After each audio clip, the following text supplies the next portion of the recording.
Hello friends, Radhe Radhe. Shri Ramcharitmanas पाठ की बहुत सुंदर चौपाइयाँ हैं, अर्थ के साथ में वर्णन है। आज हम लोगों के ऊपर बात करेंगे कि जो नौकरी कर रहे हैं, जानबूझ के जो चले जाएं बेंगलोर, विदेश, फॉरेन, तो बात अलग है। लेकिन जो जॉब कर रहे हैं और कोई भी विभाग ले लीजिए, चाहे तहसील हो, बैंक हो, हॉस्पिटल हो, कोई भी विभाग ले लीजिए, तो जहाँ उनका मूल स्थान होता है उस स्थान के आसपास तमाम तो ज़िले आ जाते हैं आसपास के में, और उन तमाम ज़िलों में तमाम ब्रांचें हो जाती हैं, चाहे बैंक की हों, चाहे हॉस्पिटल हो, चाहे जो तहसील हो, चाहे जो विभाग हो, हर विभाग का, पीडब्ल्यूडी हो, सड़क निर्माण का हो, जो भी हो, तो इतने विभाग इतनी ब्रांचें हो जाती हैं। तो सरकार को चाहिए कुछ ऐसा नियम बनाए जो अपनी इच्छा से जाना चाहे दूर, घूमने के लिए पास होता ही है, टाइम हो घूमने के लिए इंसान चला जाए, चला आया, लेकिन घर से, मूल निवास से इतनी दूरी होनी चाहिए कि वो सुबह जाए और शाम को अपने घर वापस आ जाए। तो उसके लिए आसपास के इतने ज़िले हैं, सब में जाके वो वापस आ सकता है और अच्छे से परिवार के साथ रह सकता है, अपने माता पिता का भी ख्याल रख सकता है, अपने बच्चों का भी, परिवार का, सबका ध्यान रख सकता है। अब इतनी दूर हो जाता है, हस्बैंड वाइफ अगर दोनों जॉब कर रहे हैं तो बताओ उनका कैसे निभेगा, उनके बच्चे कैसे पलेंगे, क्या दूसरों के सहारे पलेंगे? सरकार को इस तरफ बहुत ध्यान देने की ज़रूरत है। अगर वो मूल निवास के आसपास होंगे तो उनके अपने सारे रिश्तेदार वहीं होंगे, और वो उनके माता पिता होंगे, उनकी वाइफ के भी माता पिता होंगे और हस्बैंड के भी होंगे, तो वो कैसे न कैसे मैनेज कर लेंगे। या उनकी इच्छा में 4, 5, 10 स्थानों का लेना चाहिए कि आप कहाँ चाहते हैं वहाँ ट्रांसफ़र कर दीजिए, जिससे वो अपने परिवार का अच्छी तरीके से पालन कर सकें और अपने परिवार का भी ख्याल रख सकें, लोगों के साथ रह सकें। आसपास इतने ज़िले होते हैं, उनमें एक एक ज़िलों में इतनी ब्रांचें होती हैं, आप कहीं ट्रांसफ़र कर दीजिए। जो इतनी दूर की एक आकाश एक पाताल, आप रह रहे हैं लखनऊ मंडल में, लखनऊ में, और ट्रांसफ़र आपका हो गया झारखंड, झांसी और जम्मू कश्मीर, इस तरीके से। अरे जो सीमा पर जॉब कर रहे हैं उनकी तो मजबूरी है वहाँ रहना, पर सबकी मजबूरी नहीं है। अगर आपको अपने एरिया में आसपास दिया जाएगा तो आप भी बहुत खुश होंगे, आप वहाँ की भाषा भी समझेंगे, आप वहाँ के लोगों का नेचर भी समझ जाएंगे, आप हर तरह से एडजस्ट कर लेंगे। लेकिन जो ये इतनी दूर फेंक देना कि यहाँ रहे हैं और जॉब हमारी वहाँ है, एक तो छुट्टियाँ इतनी नहीं हैं, जो 2-3 छुट्टी मिलती हैं उसमें कब वो अपने घर आए और कब वापस जाए, ये भी तो सोचो। हर किसी के बूढ़े माँ बाप हो जाते हैं, भाई बहन है, शादी ब्याह है, सब पड़ता है, वो कैसे एडजस्ट करें? छोटे छोटे बच्चे हो गए हैं, उनको कैसे लेके एडजस्ट करें वो? अगर अपने मूल निवास आसपास है तो आने जाने में भी दिक्कत नहीं है, उनके माता पिता भी आ जा सकते हैं, वो भी आ जा सकते हैं, और एडजस्ट हो जाएगा, पढ़ाई भी चल जाएगी, हर तरह से निभ जाएगा। लेकिन इस तरह से निभाना तो बहुत मुश्किल हो रहा है। सरकार को अपने ऊपर इन बातों को लेकर देखना चाहिए, या उनकी भावनाओं को समझना चाहिए कि कैसे वो लोग करें। जो हस्बैंड वाइफ दोनों जॉब कर रहे हैं और बच्चे छोटे छोटे उनके हैं, कैसे वो जाएंगे छोड़ छोड़ के?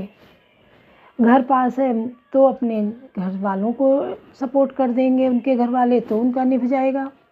या कोई बाई रख दी तो भी वो लोग आए, देख लिए, संभल गया सब। इस तरीके से तो बहुत प्रॉब्लम हो रही है। सरकार को पूरा पूरा ध्यान देना चाहिए। भाई 8-10 ज़िले हो जाते हैं अगल बगल के, जहाँ से आप ट्रांसफ़र कर सकते हैं, वहाँ से वो लोग आ जा सकते हैं। अब एक पत्नी है कानपुर तो पति है नेपाल बॉर्डर पे। विभाग चाहे जो हो, चाहे टीचर हो, चाहे ऑफिसर हो, चाहे कोई हो, अब इतनी दूर दूर का अगर हो गया है तो बहुत मुश्किल है।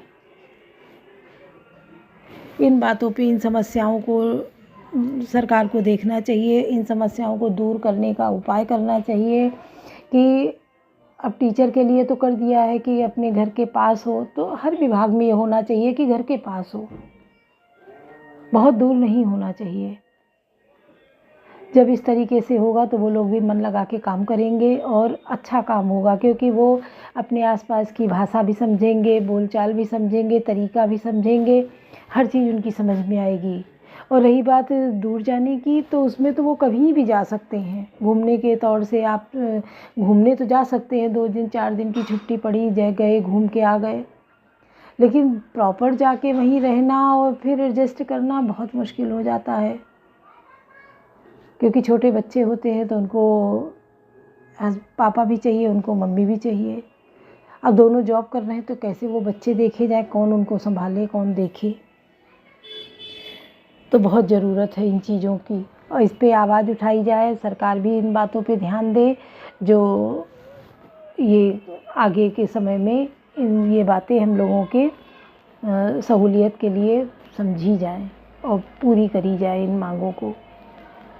हमने पहले भी रखा था कि छोटे बच्चे 8th क्लास के पहले ही एक पीरियड प्री मेडिकल का होना चाहिए, जिसमें हर बच्चे को आना चाहिए कि अगर किसी को चोट लग गई है, किसी को अटैक पड़ा, या शुरुआत में हमें क्या खून निकल रहा है, रुक नहीं रहा है, किसी को ड्रेसिंग करनी है, किसी को कट गया अचानक तो क्या करना चाहिए, या जल गया है, आग लग गई है तो उसको कैसे क्या करें एकदम से।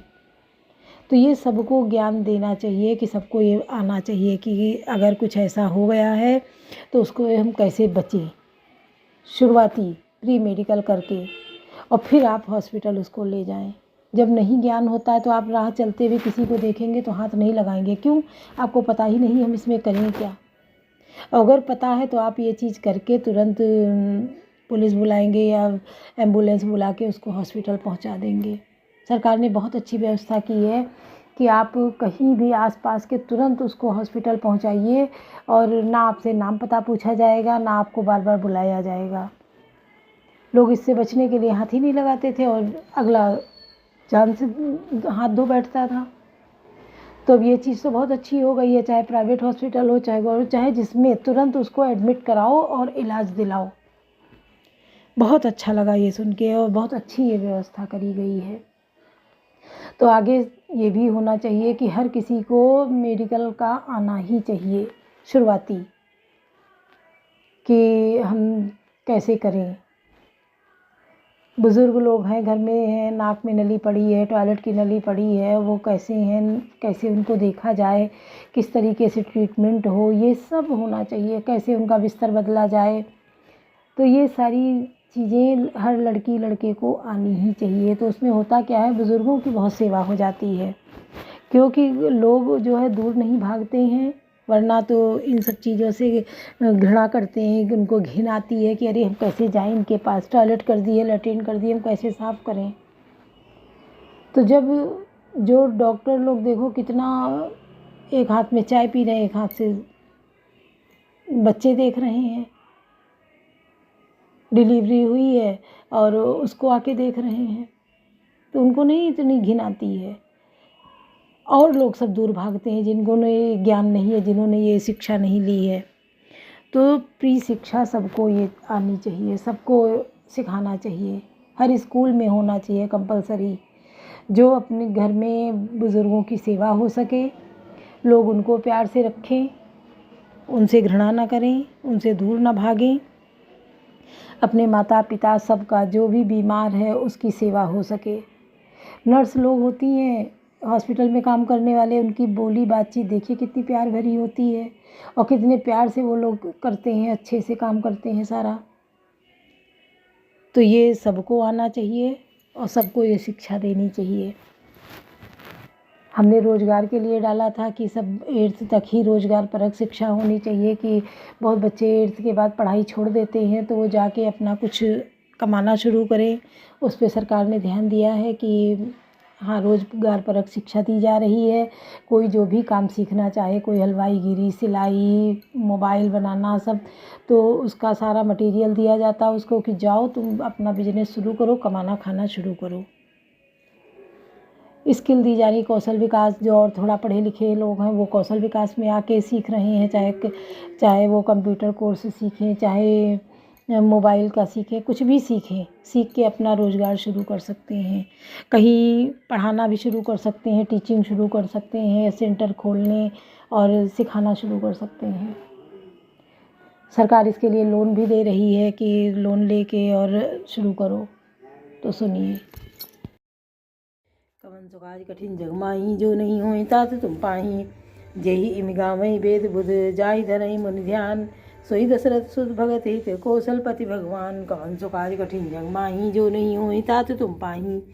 जिसका वेद और पंडित इस प्रकार वर्णन करते हैं और मुनि जिसका ध्यान धरते हैं, वही दशरथ नंदन भक्तों के हितकारी अयोध्या के स्वामी भगवान श्री रामचंद्र जी हैं। काशी मरत जंतु अवलोकी, जासु नाम बल करूं विसु की।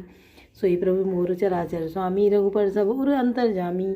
हे पार्वती, जिनके नाम के बल में काशी में मरते हुए प्राणी को देखकर मैं उसे राम मंत्र देकर शोक रहित कर देता हूँ, मुक्त कर देता हूँ, वही मेरे प्रभु रघुश्रेष्ठ श्री रामचंद्र जी जड़ चेतन के स्वामी और सबके हृदय के भीतर जानने वाले हैं।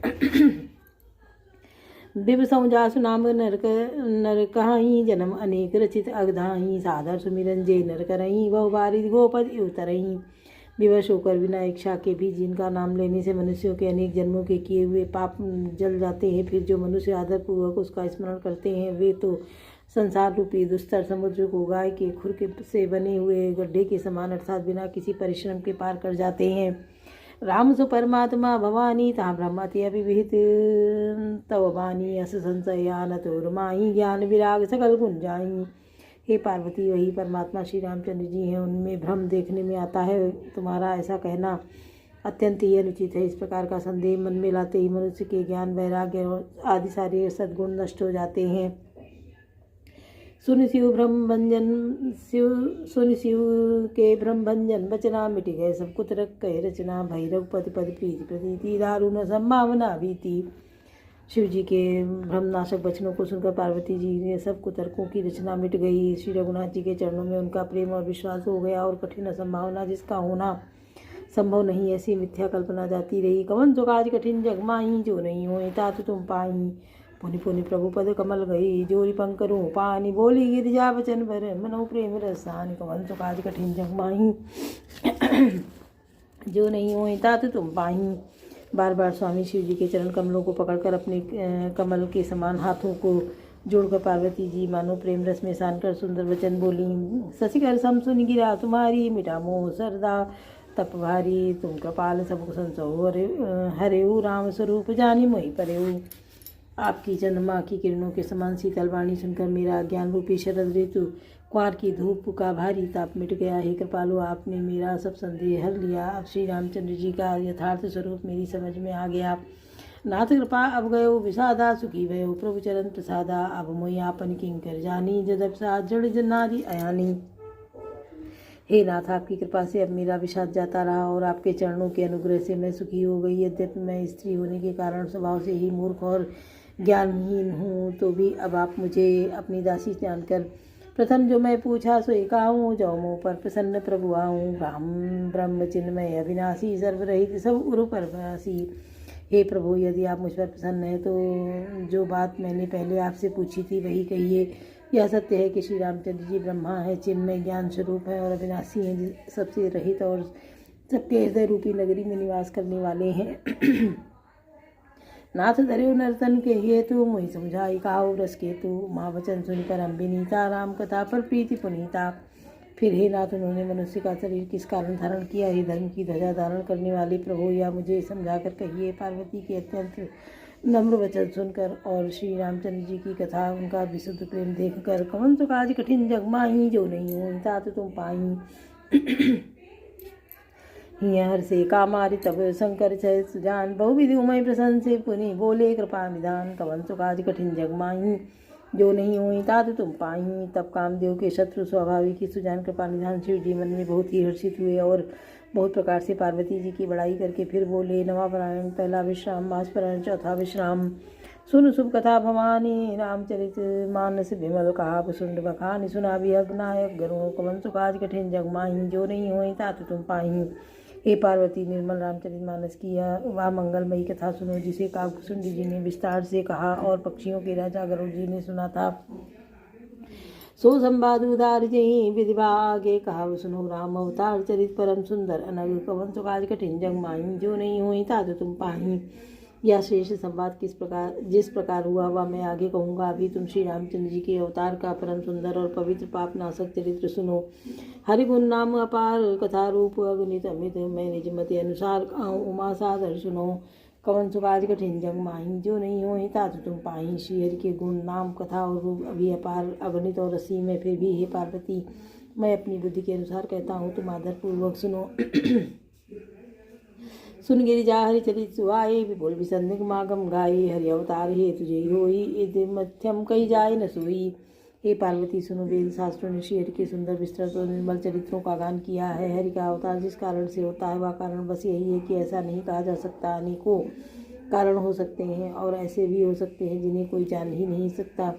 राम अतर के बुद्धिमन बानी मत हमार असुनई सयानी। तदप संत मुनि वेद पुराना जस कछु काहे सुमति अनुमाना।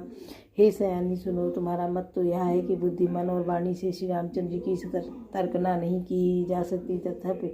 तथापि संत मुनि वेद और पुराण अपनी अपनी बुद्धि के अनुसार जैसा कुछ कहते हैं तस मैं सुनामो तो ही समझ पड़े। जिस कारण मोही जब जब हुई धर्म कहे हानि बाढ़ई असुर अदम अभिमानी। और जैसा कुछ मेरी समझ में आता है मैं हे सुमति वही कारण मैं तुमको सुनाता हूँ। जब तक धर्म का हास होता है नीच अभिमानी राक्षस बढ़ जाते हैं। करई अनीति जाई नहीं वरनी सीधपि विप्रधेनु धरनी। तब तब प्रभु धर विवेक शरीरा हरई कृपा निधि सज्जन पीरा।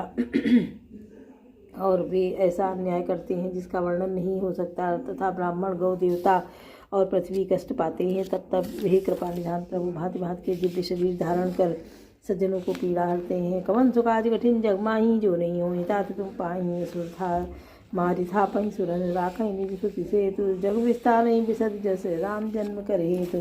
कवन सुकाज कठिन जग माही जो नहीं हो तात तुम पाही। वे असुरों को मारकर देवताओं को स्थापित करते हैं, अपने श्वास रूप वेदों की मर्यादा की रक्षा करते हैं और जगत में अपना निर्मल यश फैलाते हैं। श्री रामचंद्र जी के अवतार का यह कारण है। बोलो सियावर रामचंद्र की जय। पवन सुत हनुमान की जय।